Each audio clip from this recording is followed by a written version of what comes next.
Next is from Tim Leary, and the subject is what does William Regal do? Hello.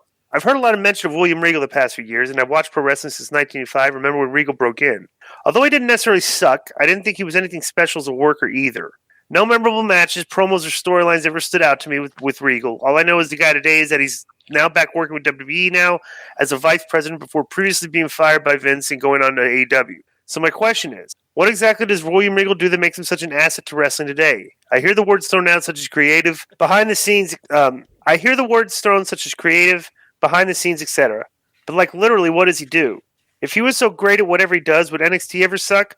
Or is it that he just sweet talks his way into his job posts? Who in their right mind would ask a boss out of a deal while the boss was at the hospital with their mother just having heart surgery? To me, this is all timing and all talking, and Regal got what he wanted. Is everyone just a sucker for William Regal? Thanks, Vinny 2 times.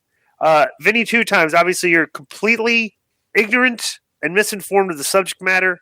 You don't know anything of what William Regal brings to the table, which is a wealth of knowledge to this business, advice, everything.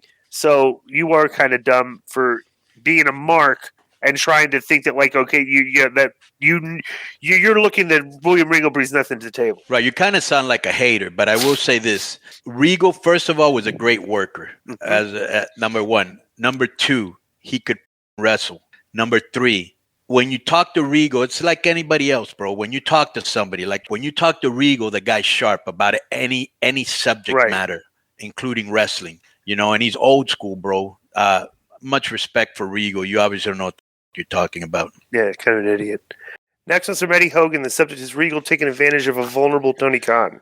When Tony Khan was doing the press conference for the Ring of Honor pay-per-view, he was telling the story about how horrible his last few months have been. For the people who didn't hear it, Tony was saying his mother had 2 strokes and also had to have heart surgery.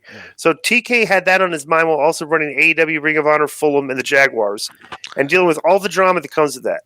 It's not been a fun time for the guy. He then said that he was outside the hospital catching some air when William Regal called him and basically guilt-tripped him into getting his AEW contract release.